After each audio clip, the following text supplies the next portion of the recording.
Hi, everyone. I'm really excited to be covering New Jersey Fan Club today as our June book club pick. I have my copy right here. My dog tore this copy up, and I cannot part with it because I had a bunch of you sign it last summer. So I'm just like sticking with this copy. It is very precious to me. It's very flattering that he chewed this up because he never chews up books. He's only chewed up a couple, and they're only ones that I really love. Um, so it's very flattering that he picked this one. I love this book. Happy birthday to this book. We're at just, I think, a little over a year since it came out into the world.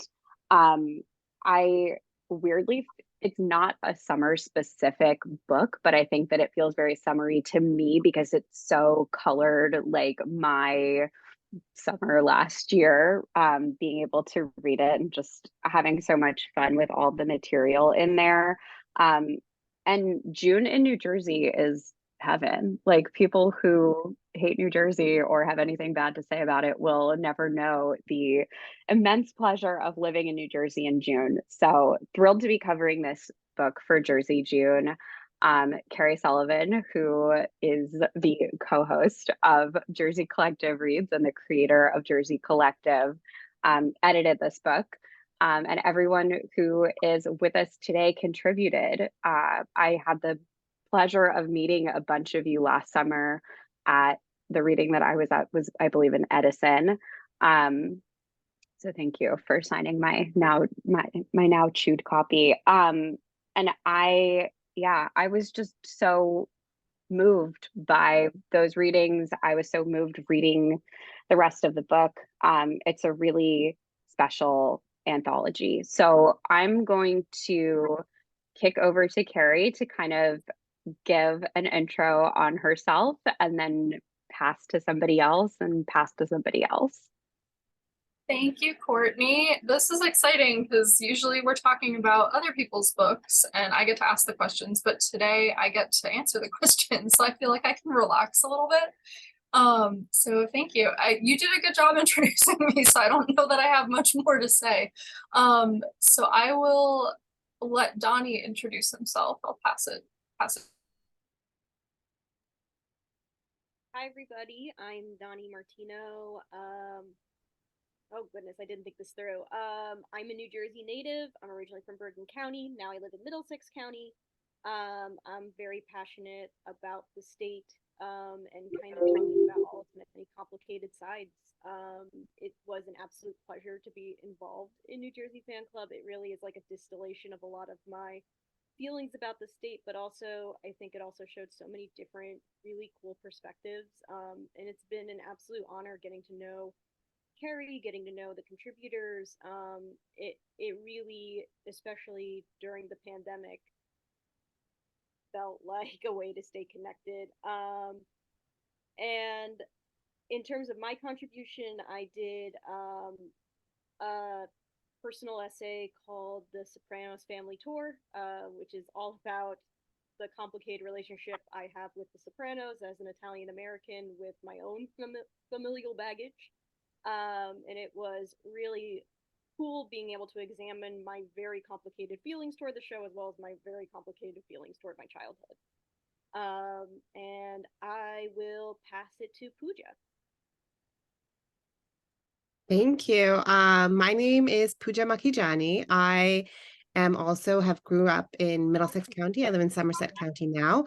I always say I live in a place called Central Jersey, which is a place that actually exists.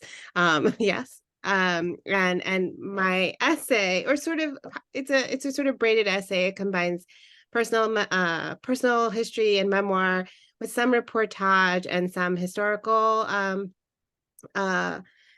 information. And the title of the essay is called On Immigration and Sandwiches, and it examines the town of Edison, New Jersey, which is where I grew up, which I think a lot of people know Edison, New Jersey today, perhaps as a sort of Asian enclave.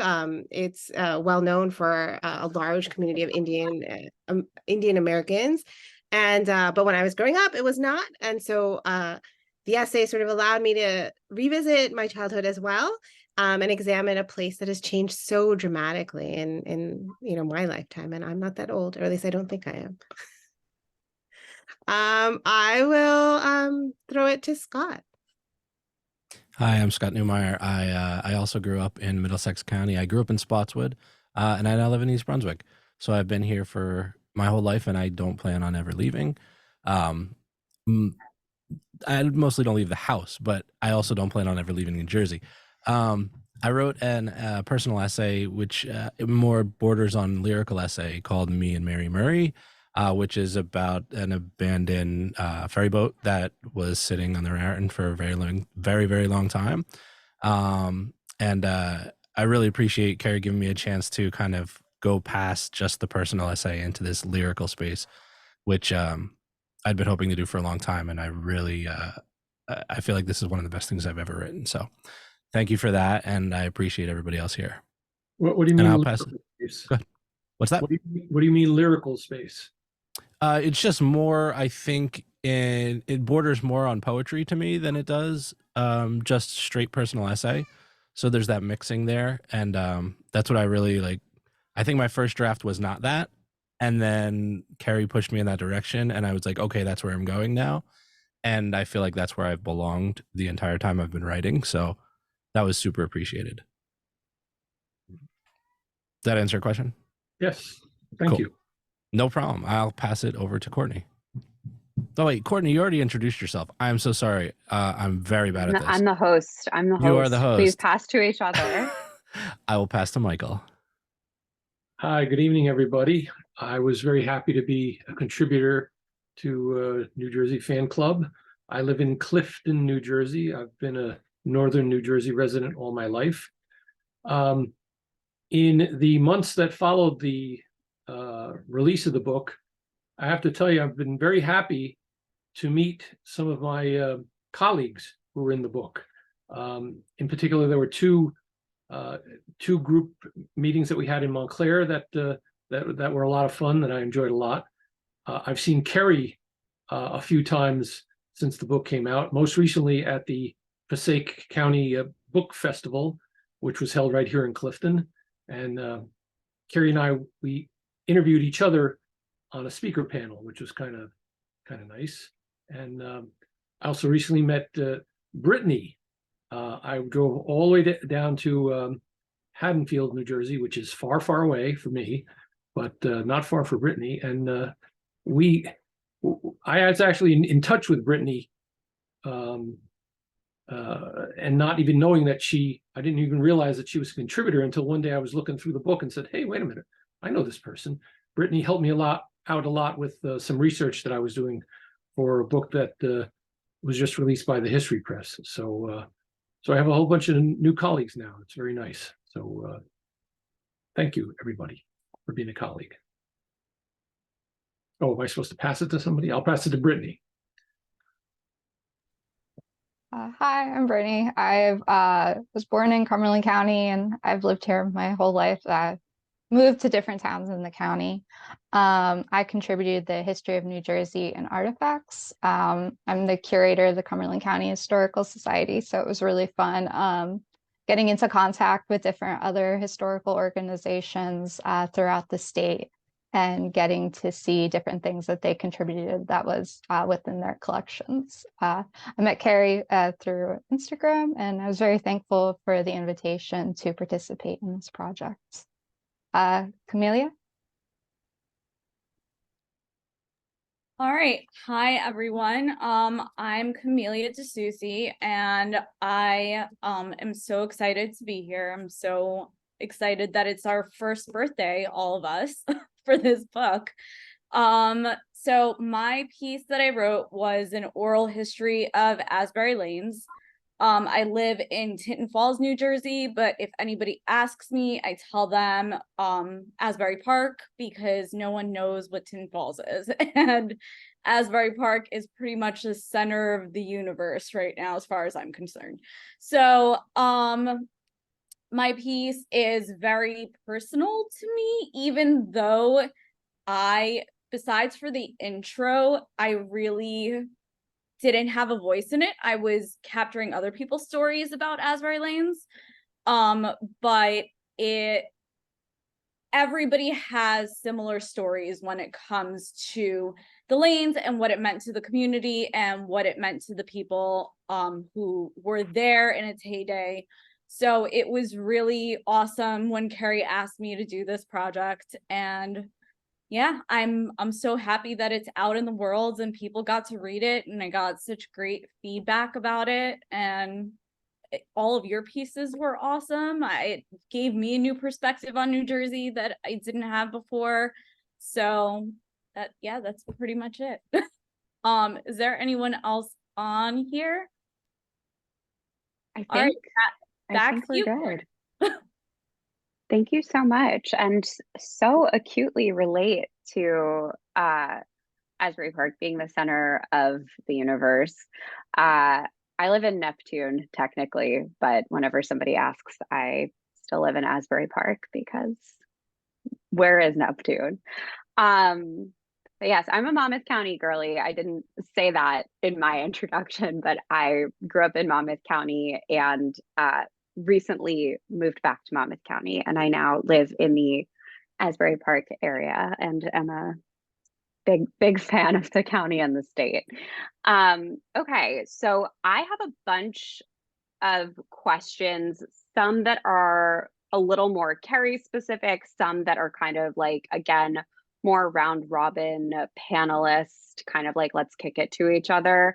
I'm going to start with a question that is for Kerri and then kind of alternate. And I do just want to say that, you know, we're building the plane as we're flying it, or whatever that phrase is. So if something comes up that you're like, this is a question I have to field, or Kerri, of course, like if you recognize, you know, a question that you want to pass to somebody, let's just, you know, let's just kick it around. Great. Okay. So we're a big fan of origin stories here. So Kerri, my first question for you is just about the origin of this book. How did you come up with the idea to create this anthology? You know, what was your path to publication like? Just, you know, all of it. Thanks. Yeah. I'm going to try and keep my answers really brief because I'm way more interested in hearing from everyone else tonight. So I will do my best to be succinct in my answers. The project kind of came about from a couple different places. I obviously am, in addition to all the things that I do, I'm a writer. I really like books. I'm a librarian as my day job. So I was always thinking of different ways I could incorporate, you know, a book project from Jersey Collective, which is the Instagram organization that I run. Started on Instagram. It's kind of become a lot of other things. But that project kind of functions almost like an anthology in a way, because it's an Instagram account that a different person takes over every week. So you get to see like what New Jersey looks like to that person, whatever they want to share. And I really like anthologies just as a form. I think it's a really fun way to read about a topic. You get to read about something, you know, a topic that interests you, but through the lens of like a bunch of different people. Usually there's like at least a dozen people in an anthology collection. So I always just really liked that idea. And there were other books that did this with New Jersey, most notably Living on the Edge of the World. This came out I think it came out in 2007. Yeah, 2007. And so I was like thinking maybe it was time for an update. Like, I think it's a great book. Obviously I have a copy, I really like it. But I just felt like a lot has changed since 2007. And so I wanted to kind of have an update. It's just kind of like a paperback book. It doesn't have any like artwork in it or photos or anything like that. So I felt like maybe it would be cool to do an anthology where there's like other stuff going on besides just writing. So I wrote a book proposal, which took a while. I consulted a lot of different resources and books and things like that to do that, and sent it to Rutgers University Press. And to me, that felt like a very natural home for it because they publish a lot of books about the region. And they were interested, so we worked that out, and that's how that happened. I love that. Before I sort of open it up and talk to, you know, each of the panelists about each of their contributions. I'm curious, Kerri, did you, heading into this project and maybe like in that proposal phase, did you have an idea of the topics that you wanted to pursue or have other folks pursue, like a sort of wish list of different New Jersey topics that you had hoped to see covered in the anthology before it became a physical thing? Yeah, totally. So to compile the actual book, it kind of happened in a couple different ways. So I did have an open call just to see like what came in, because I was definitely interested in being surprised. And, you know, I felt like through Jersey Collective and through reading pretty widely that I knew a lot of people already, but obviously I don't know everybody. So I wanted to have an opportunity for people to kind of come to me, which yielded a lot of really great stuff. That was really cool. And then I also reached out to some people who I either had read something that they wrote that mentioned New Jersey in some way, or people that I knew through Jersey Collective or knew personally, that I thought would be a good fit to contribute something. And so sometimes it was like I had a person in mind, but not necessarily a topic. It was a conversation of like, oh, like, what would you be interested in doing? Sometimes I had a person in mind and something that I thought they should do, if they were, you know, willing. And then other times I had subjects that I was looking for someone to make something about, and whether that was, you know, like oh, it would be cool to have like my favorite example is the one that Sean did, the signs I've been reading to me. So they're historical markers. So that was, I wanted somebody to like draw some cool historical markers. And then also as this was coming together and I had certain pieces of writing and stuff like that, I wanted some like illustrations to go with certain pieces or photos to go with certain pieces. So that was another way of finding that, getting all that stuff together. I love hearing about that process. So my question then for the rest of the contributors, you know, whether you were sort of solicited by Kerri or you answered her open call for submissions, I'm curious to know, did you all play around with different ideas for Jersey stories, or was it something where as soon as this question kind of crossed your path, like, did you immediately know, you know, a thread of the story that you wanted to tell, or sort of like the theme or the thing that you wanted to pursue? Or was it something that, you know, you had to make a list and pick out of the list and, oh, I guess there's enough here to work with? I'm curious to hear from all of you if you're willing to share. Pooja, we can start with you. So I was one of the people that Kerri reached out to. I did not know her before this, and it was sort of a cold call, and she had read something that I had written. I have done a lot of food writing in my career, and that was what she had read.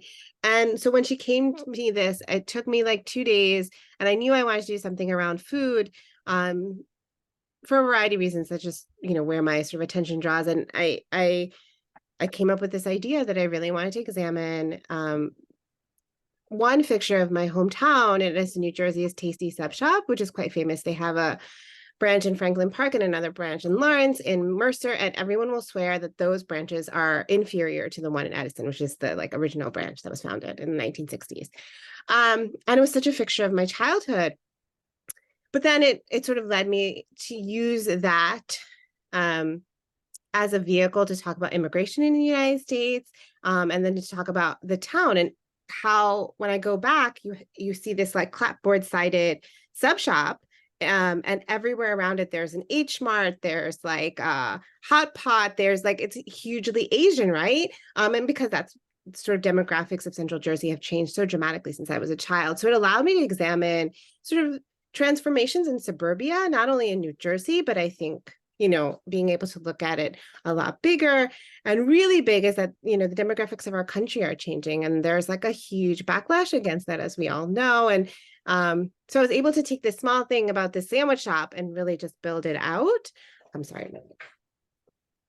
And so, yeah, but I didn't, to answer your question, I knew exactly where I wanted that story to start. It took a while to like get it to its end, because I knew it had all these reverberations, these like, you know, that went from local to New Jersey to like kind of whatever, you know, what our national conversation around immigration is right now. Yeah, it's such a perfect microcosm, honestly. And I think that that's one of the really special things about the book and why I would encourage folks who aren't necessarily from New Jersey or have no loyalty to New Jersey, no affinity for the state. I think that there's so much here that you can extrapolate, just like things happening on a local level, and you can identify with so much of what's happening in just somebody else's small town, looking at it on a national scale.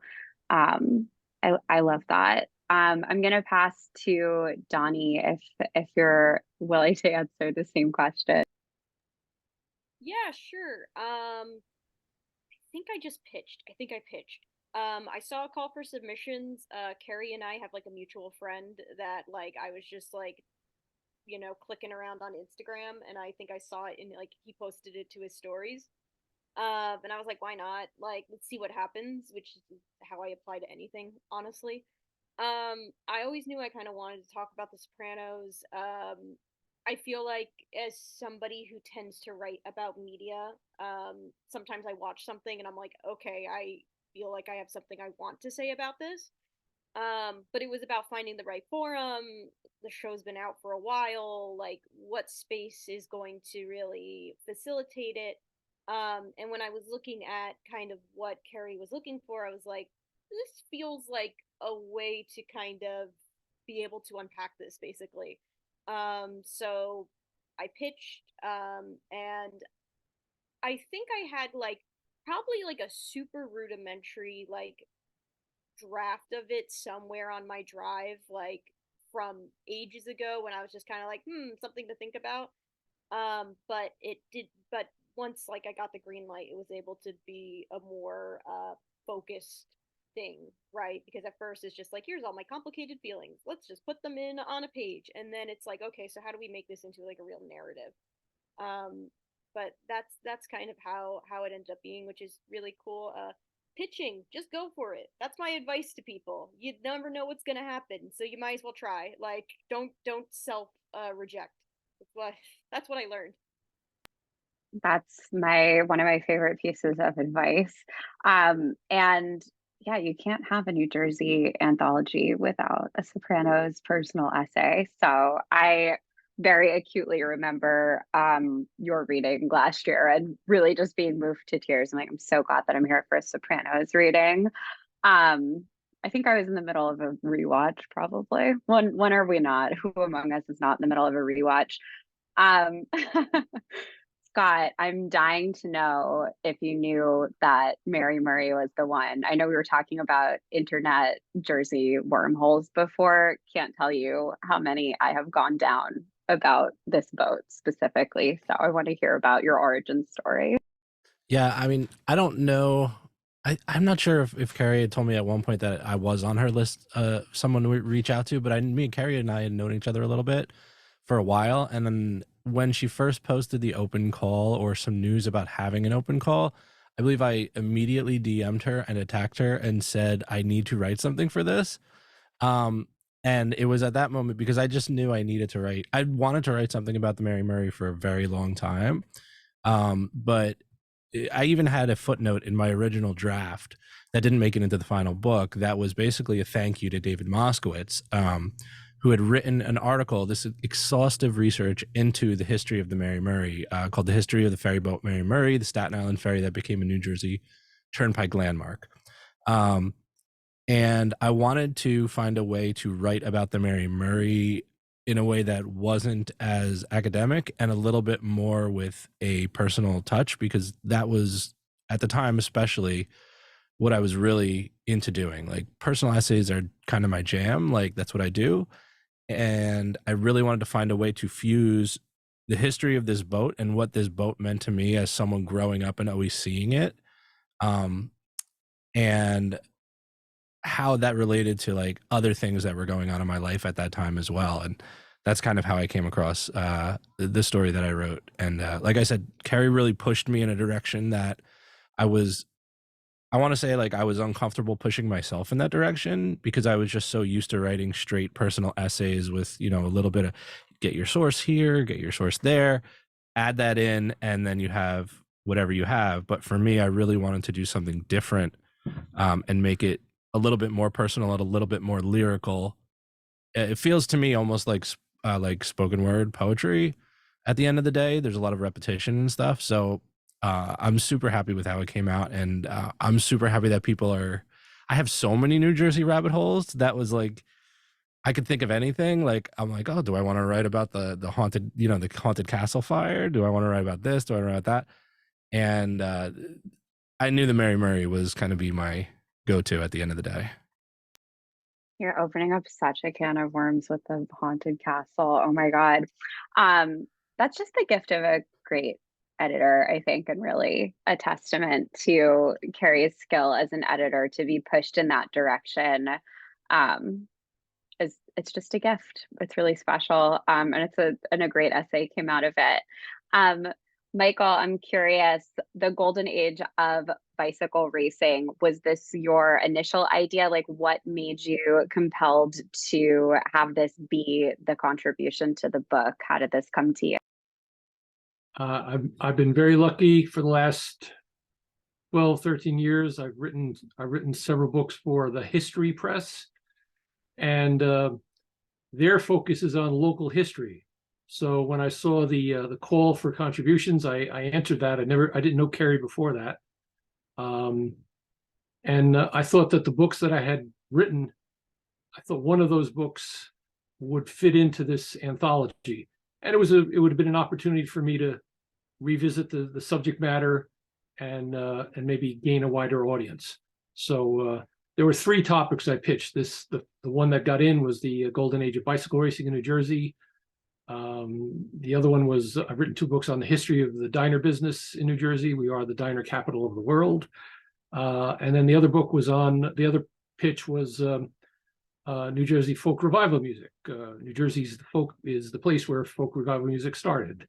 I always try to have a little shock value there. The bicycle topic was the first book that I wrote for the History Press, and that I found out I became familiar with that information when I was working for my hometown newspaper, the Nutley Sun. And my process is always as a reporter. Basically, I've been in journalism all my professional life, so it's kind of hard to get a scoop when you have a 3-year project to write a book. But I still want to have I'm trying to tell people something about the history of New Jersey that maybe they didn't realize, or maybe they had no idea about. So as I was doing my original research for the book, 125 years ago, New Jersey was the place where the best professional bicycle racers from all around the world, Europe, South America, Australia, New Zealand, Canada, this is where they came to race. And back in the 1890s and the early 1900s, cycling, or the golden age of cycling, was a spectator sport. People have a little trouble, kind of like going to a baseball game. That lasted for about 40 years or so, and then the sport waned, and the stars who made that sport famous, they retired. And so the history, basically after World War II, it just became forgotten. So I had an opportunity to tell people about it. And when I would do talks at libraries and historical societies, oftentimes there were a lot of bike club members that would attend these programs, and they would come to buy the book. And these were people that were really into cycling. And later on, people would come up to me and say, "I never heard about any of this," which was kind of funny. I mean, Newark, the Newark Velodrome was the place, and the bike racers back in those days made more money than any other professional sport. And a guy like Frank Kramer was an international superstar and a world champion. So Kerri liked that one. The other ones I thought would have been a go, but she liked that one. And so I took the essence of that book, and I condensed it and tried to tell the story in more of an essay format. So that's how I came to be a contributor. It's such a rich, untapped history. Like, I think that's so surprising, the history of that sport in this state. So any of those topics I'd be very compelled by and would read anything about the three of them. But I love that this is the one that ended up here. I think we're going to segue from the sort of historical society angle. And Brittney, if you want to tell us a bit about the history of New Jersey in artifacts. I thought that this was such a cool piece because it's sort of like the curation inside the curation, right? Like Kerri is curating this great anthology and all of these different pieces. And now we have this collection in the middle. And I'd love to hear how you went about that process. Kerri reached out to me on Instagram to see if I could contact different historical societies and different historical organizations throughout the state to see if they would be interested in submitting like one of their favorite articles or one of their favorite objects or something within their collection. Kerri had some historical organizations on a list already that she was in the process of reaching out. And then I kind of took it over from there and I reached out to, I just have I know the Salem County Historical Society, some of the historical societies around me, Vineland, Millville, due to working with them. So I reached out to them to try to get some from South Jersey. And then, there's just contacting different organizations. People were really excited to include different items within their organizations to be spotlighted. So it was really fun just reaching out to different people and different organizations that I've never met or didn't even know existed. I'm kind of tucked away in deep South Jersey, so sometimes North Jersey is a little elusive for me. But so it was great. Finding the Sinatra letter in particular was a really fun item to get within the book. A lot of the contributors, the different organizations, they wrote their own captions, and then I wrote the introduction for that section. I love that. The Sinatra letter was such a great note to end on. Like it gave me chills flipping to that page and having that be the final artifact, which is, I don't know how you know that I'm Italian and from New Jersey, I guess. Okay, Kamelia, Asbury Lanes, know you have such heart for this, and this was a personal piece. Did you always know that what you contributed was going to revolve around the lanes, or were you sort of trying to pick from a personal list that you had? So Kerri and I actually first met probably back in 2013. When I was working on, I had a photography project, which is still running, called Humans of Asbury Park. Kerri she started Jersey Collective a little bit after that, but we kind of got to know each other through photography in New Jersey and just all of that. And I think, so Kerri had been telling me about this idea that she had for the anthology. And of course I was immediately interested and was like, heck yeah, I definitely want to do a piece for that. And when she finally, nailed down the idea and was like getting really serious about it, she reached out to me and said, I want you to do a piece about the lanes. And I want it to be an oral history. And it really made sense because my Humans of Asbury Park project is very much storytelling. It's telling other people's stories. I take it's a riff off Humans of New York. And I take people's photos and then I ask them a really personal question and I get a caption to go with the photo, and I'm the blank canvas on which they get to tell their story to whoever actually reads my stuff. So it made sense for me to go out and get this oral history from a bunch of different people who were in one way or another involved with the lanes and allow them to tell this story. so she reached out, she had the idea, she was like, I want you to do this. And I mean, I have an Asbury Lanes tattoo on my body, so it made sense. I just want to say that I really appreciated that piece as well. As someone who played in a ska band back in the summer of ska, 97, 98, we played the Lanes, we played Stone Pony, we played Skaters World and Wayne, the Cove and Roselle, and that story really hit home for me. So I appreciated it very much. Yeah, thank you so much for that. I got to hear from so many people who played the Lanes or went there. It's somehow got dragged there, not knowing what they were getting dragged into. And people just coming up to me and telling me that, you know, all the emotions in that piece really, they felt it. They felt those emotions too. So it was really cool to get to be the sounding board for people to tell those stories.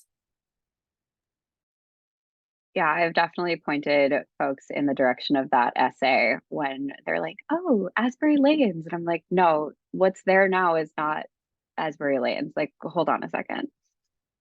Yeah, relate. Kerri, I have a question for you about anthologies and would also love to hear from anybody else who has any preferences or beloved anthologies as well. But I love, obviously anthologies are kind of like their own unique art form, and I loved hearing the way that you described them before, and sort of like what compels you about them and what draws you to this form, that getting to, you know, see this kind of multifaceted take on a subject through all of these different lenses. I'm curious if you have any favorite anthologies, not necessarily related to New Jersey. I know that you had pulled out one before, that we will link to in the recap of this. But any favorite anthologies, any editors who you admire or, you know, think do a great job of curating their anthologies? Yeah, totally. So I have this one next to me, but this is definitely one. It's called Women in Clothes, and it's like a behemoth, but it's like very eclectic. Like this was a big inspiration to me, just like as far as like format, because it has like a lot of weird little sidebar-y things and photos and illustrations, and it's very eclectic.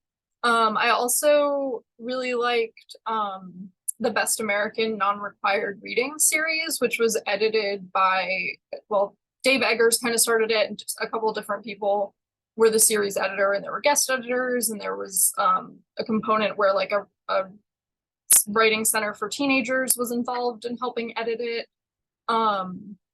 There's Burn It Down by Lilly Dancyger, which is it's women writing about anger. I took a class with her about just essay writing, but of course when I got to like talk to her one-on-one, all I was asking her was about anthology stuff.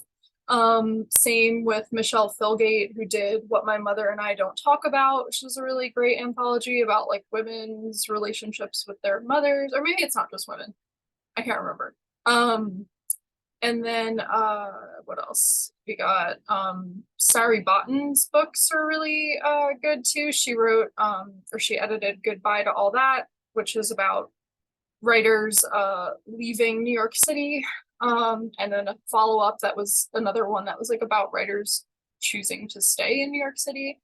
But yeah, so I just really like any anthology always catches my eye. There's been some new ones I've been meaning to get around to as well. There's like a newish one about like climate change that I'm really interested in reading. There was one a couple years ago called Disability Visibility that I liked a lot as well. So yeah, just like anytime I see an anthology, I'm gonna grab it and read it, because like you just get to learn about different people and different takes on the same topic, and I just think that's a really fun way to learn new stuff and meet new people. It's always such a good way to find new writers, especially like if the editor kind of serves as this gateway, or like, oh, I've read other things that they've written, or I've read other things that they edited. Like, I trust who they're putting together in this. Like, it's such a great way to find new writers and new artists. I have a sneaking suspicion that you and I just have identical bookshelves because I love all of those anthologies. No pressure to anyone on our panel, but if you do have if anyone has other anthologies that haven't necessarily been shouted out and you want to just call them out before we move on, I would love to hear about any others. I just wanted to say that I love anthologies. Like, I've always loved anthologies. I love the idea of the anthology. And I want to give a shout out to Kerri too, because I don't think most people understand how difficult it is to sell an anthology. Agents love them. Publishers do not.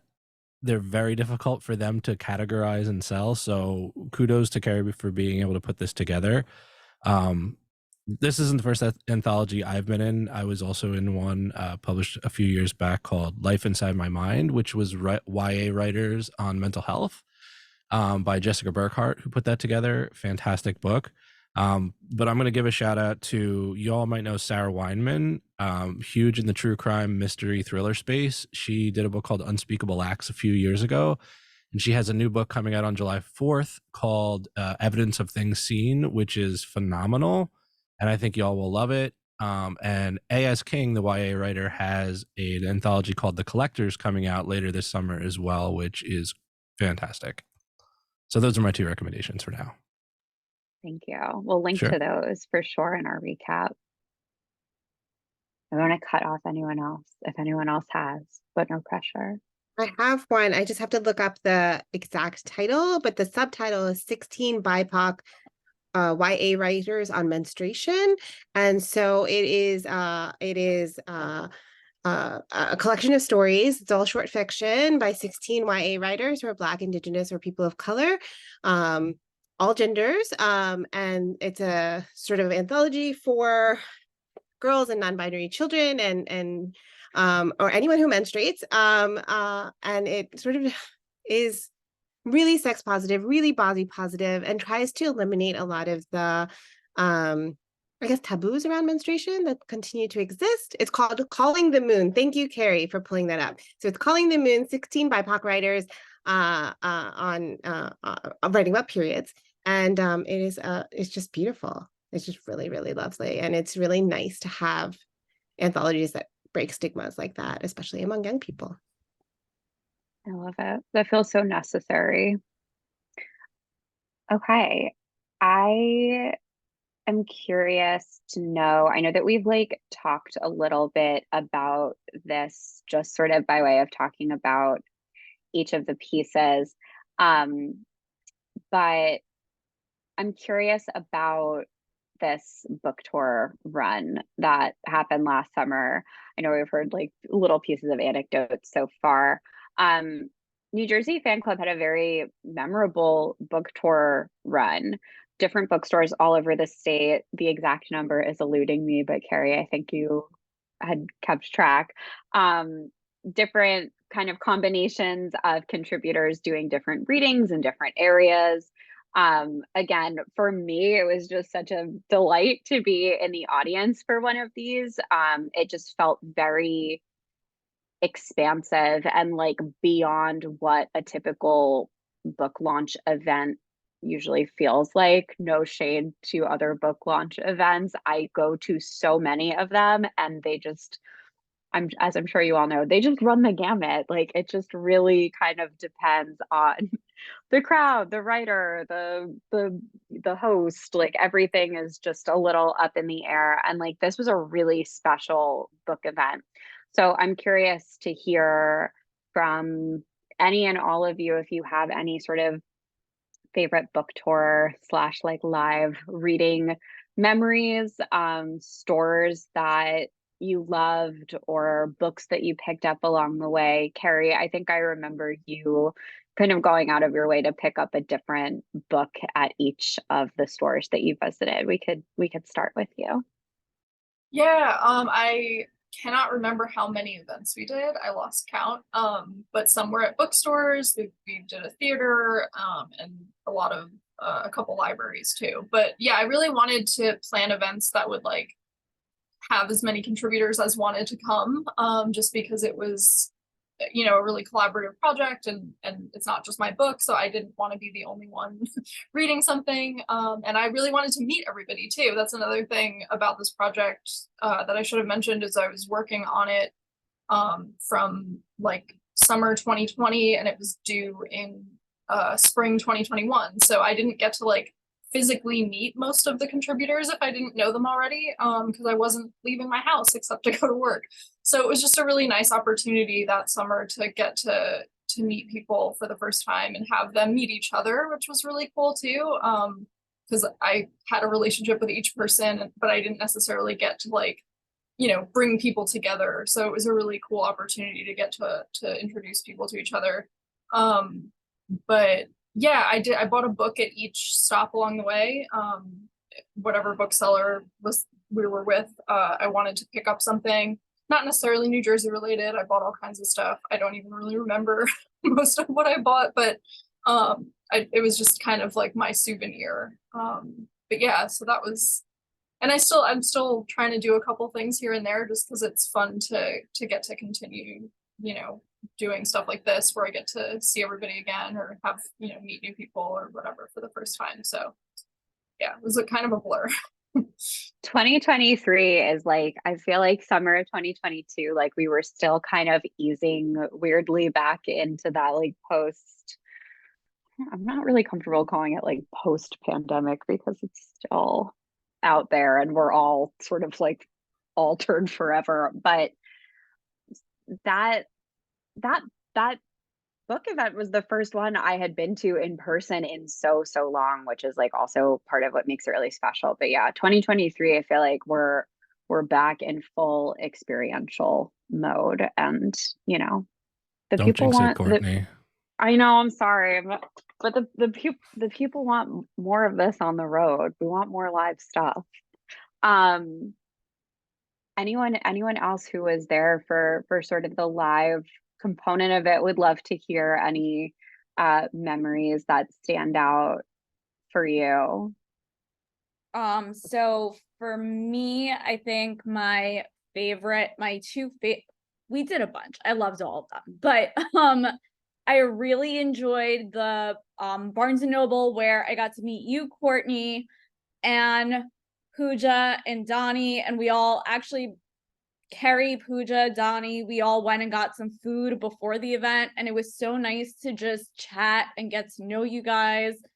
So it just felt very natural, and I know we're all incredible. Kerri assembled a very eclectic cast of people to be in this book, but somehow it felt so easy, and like we're all connected.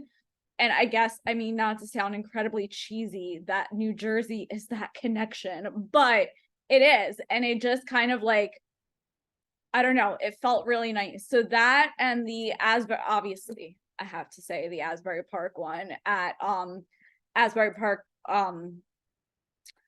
Book Cooperative was amazing, and we all went out to eat after and got to just hang out, and yeah, those were great memories for me. So in addition to like the people who showed up because they were contributors, also just getting to meet random people who I would have never met before, who came up to me and were like, oh, your piece really spoke to me, or you know, that was great.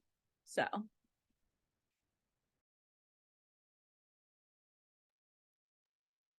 If anybody else has a memory, I know that we're a little tight on time. I have some more like fun lightning round questions that are Jersey specific. To your point, that is low key the thing that binds all of us. And it's one of those things that like maybe you don't appreciate until you take a step back. I was recently in the Midwest and coming back home, which I loved. Midwest is like very new and weird to me. But coming back to New Jersey from Iowa, I was like, every other thing, I'm like, this is a tri-state area thing. You wouldn't get it. It's a New Jersey thing. It's just a really solid tie that binds us all. So if we want to move into that, Kerri, I'm curious, how do you think maybe we should we kind of like round robin it for some of these Yeah. last Yeah, if Okay. you want to ask the question and then we can just like go down the line. Okay. All right. I'm curious to know what everyone's favorite Jersey diner is. Michael, why don't we start with you? Yes, a topic that's near and dear to my heart. The diner business actually has had its share of problems in the COVID and post-COVID period here. I don't know the pre-COVID days will ever come back, but I have a few favorite diners, not surprising. The one that comes to mind right away is mainly for its historic purposes, is the Summit Diner. That diner was installed sometime in 1938, 39.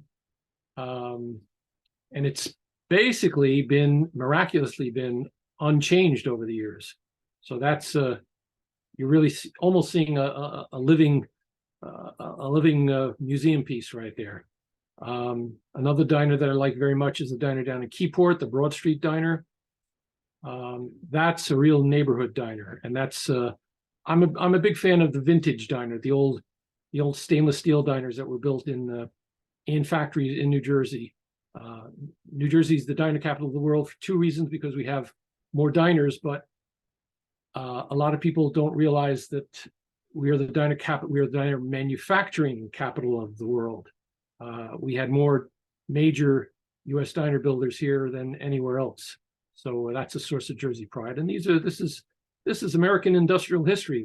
These are things that nobody had ever built something like this before. So kind of interesting. The other diner that I'm thinking about and I have to visit this summer is on Long Beach Island, Barnegat Light, Mustache Bill's diner. Yes, there really is a Mustache Bill. He won the James Beard Award in 2009. And Mustache Bill's retiring this year. And I've heard not very encouraging things about what's going to happen to his diner, which is a beautiful stainless steel diner. But he's the grand master. He's a diner builder. He's the diner man's diner man. So I have to pay a visit to him an homage and just tell him congratulations and well done. He's been at it for over 50 years. So those are three favorites. I've got a bunch more, but those are three good ones. I'm adding the LBI one to my list for this summer. Well, you better get there quick. I have to go quick. It's not going to be there much longer. Yeah. Oh God, I'm on my way. Brittney, do you have a favorite New Jersey diner? Yeah, the Golden Pigeon at Carl's Corner in Bridgeton. There very often. I'm keeping a list. Scott? Yeah, I will say that I don't think these are the best diners, but these are the ones that hold the most memories for me, which are the two East Brunswick diners, the Seville and the Colonial. Seville, the owner was murdered in the parking lot a few years back, if you guys remember hearing that story, and it's actually reopening, they said, by the end of the year. So that's kind of exciting.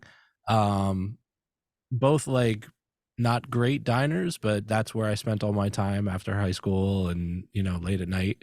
And then I want to give a shout out real quick to a diner in East Windsor. I started working there when I was 13 as a busboy with my grandmother, who was a waitress, called Mom's Peppermill, way back in the day. Unfortunately, doesn't exist anymore, but a lot of memories in that place as well. Your little talk there really describes what people ask me. What's a real diner? Were they built in factories, or are they built on site? I mean, there's golden age diners, there's vintage diners, there's new diners. But the thing that I really find that really defines a New Jersey diner, the memories that are attached. There's a generational tradition. Your grandfather ate there, your father ate there, he took you there. You were there. That was probably when you had your first date in high school. You went there, where you meet friends. That's prom, stuff like that. Yeah, that's really the memories that a diner holds, and it's really a beloved institution. So you're spot on with that. I was gonna say I appreciate the distinction between like best diner and like your favorite diner, that's what I'm most curious in. And of course, I'm going to search this diner owner murder as soon as we're off this call. It's never been solved. Most people think my it's God. a mob related thing, but Oh my God. yeah, they don't know. The novel writes itself. The Yep. novel's writing itself. Donnie, do you have a favorite New Jersey diner? Mine's unfortunately deceased, but Westwood, New Jersey had its own Seville diner. It was where all the teens hung out.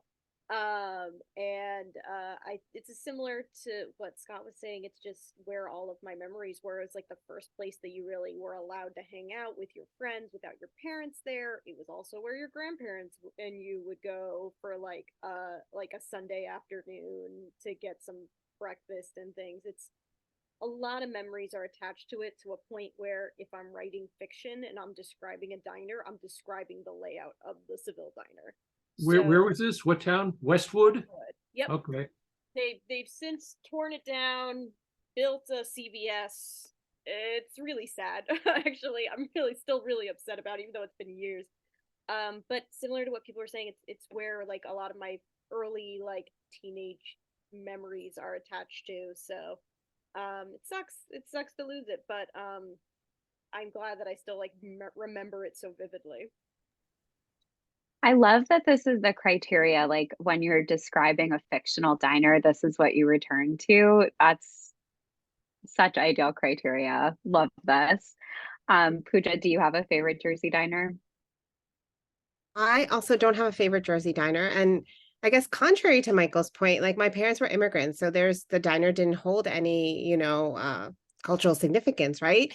So I don't have any benchmarks for what's a good diner, but I do have a lot of memories associated with the diners around where we grew up, which was Edison. So the Menlo Park Diner, which is near Roosevelt Park and Menlo Park Mall, and the Metuchen Diner were the ones that I think we ended up at after school, after prom, like all of those benchmarks of Americana became the places that were closest to us. The diner business is very diverse, especially the ownership. Yeah. If you're ever in the neighborhood of the Pine Barrens and you're going all the way down Route 206, in a little town called Shamong, there's the Shamong Diner, and it's owned by a married couple, and they came from India and they came to New Jersey, and it's a typical. I always wanted to have my own little business, and he learned institutional cooking, and he knows how to make all the diner classics, but he also serves this fabulous gourmet Indian food, which I could not believe when he served it to me. And I said, man, people in the Pine Barrens like Indian food. He said, oh, my customers love it. And I said, oh, gee, that's interesting. Okay, so yeah, the diner's been owned by many Greeks have owned diners over the years. Now that's changing. The Greek old timers who've owned the diner for 40, 50 years, they're retiring. Their sons and daughters, nieces and nephews, not interested in running a business. A diner business is a tough business. So now you have Asian people coming over and opening diners. It's a small business proposition. So people from Eastern Europe, people from Latin American people, and I think it's wonderful. They're going to bring their own food culture to the diner experience, and I think that's great. I think that we have a new anthology on our hands. Sorry, Kerri. Sorry, Amelia. It's really interesting to me too how social media is changing the diner landscape as well.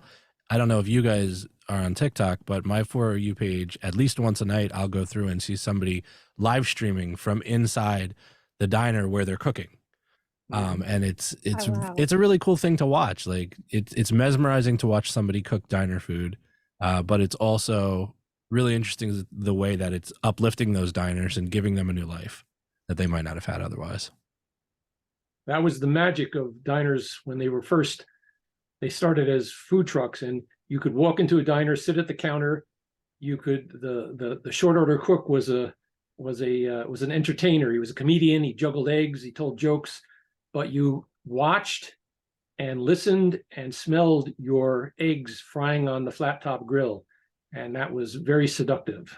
So they're right on with that concept. That's a big part of the fascination. Yeah. So For me, my two favorite diners, and obviously I have to shout out Central Jersey,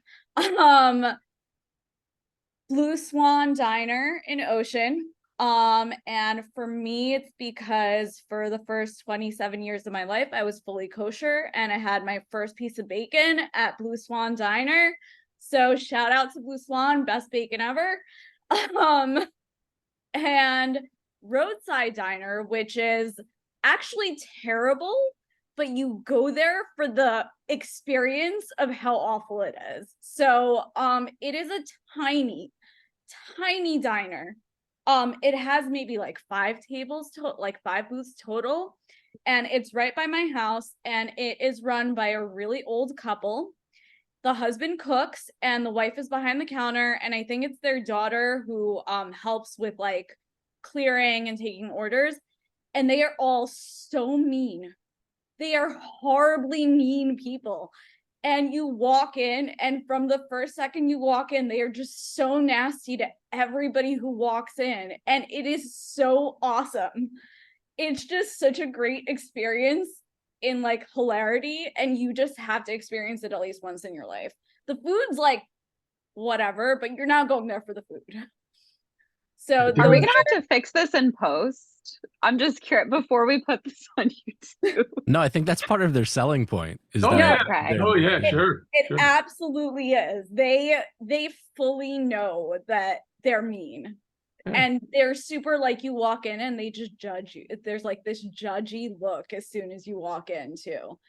And That's very authentic. and people still go, people love it. I drive by and it's like there's always cars in the parking lot, and they've been there forever. So clearly this Zoom is not going to affect their business. I wouldn't worry about that. This is the Is diner. this on Route 34? Is this the diner in Wall? Yeah, it is. It's the Okay. one with the The awnings. dinosaurs outside. Yeah, that's right. That's right. Yep.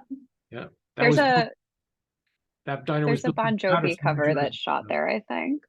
That's right, John Bon Jovi. Yeah, they have that on their walls. Yeah, that diner was built in the late '40s in Patterson, the Silk City Diner Company. So, yeah.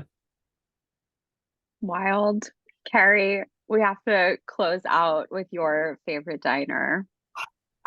So I've had the most time to think about this, and I have to say that Blue Swan in Ocean is also one that holds a lot of memories for me.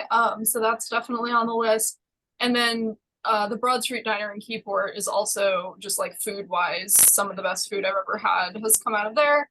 I live in Essex County now, but I have yet to find my North Jersey go-to diner. I've bounced around a bit to different ones, the Nevada Diner and the TikTok Diner and the Allwood Diner and Tops, and I just haven't found the one yet that's like my like go-to favorite up here yet. So still working on it.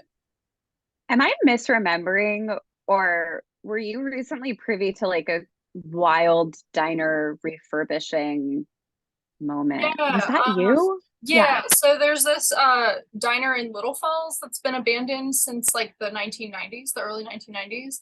And just on Instagram, I saw someone is working on like potentially bringing it back and restoring it and working on it.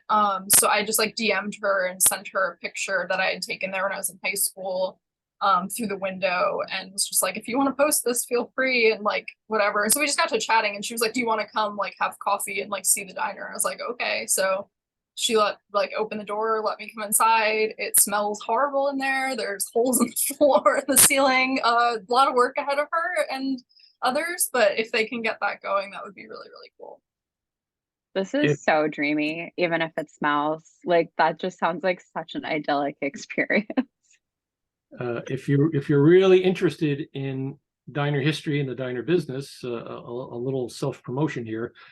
I'm the co-curator of an exhibit that's going to be held at the Patterson Museum on Saturday, July the 8th, 1 to 4 p.m. And it's all about the diner business, and we even have a corner on Texas wieners. So you're all cordially invited to attend. Admission is free, and we should have a good time. I really appreciate that. We're definitely going to link to that. I keep wanting to say in the show notes. That's how you know I'm like listening to too many podcasts. We're linking to that in the show notes. Um, I've kept you all over time. I'm a Manalapan diner girly, by the way, Monmouth County forever. Uh, Thank you all so, so much for the time and for all of the insight and reliving this wonderful anthology with us. It was great to see you all again or for the first time for me. And Kerri, thank you so much, of course, for your time and for this book, for putting this in our orbit. It's just a great piece of work, and I'm thrilled to have this chewed up copy on prominent display in my home. Thank you so much.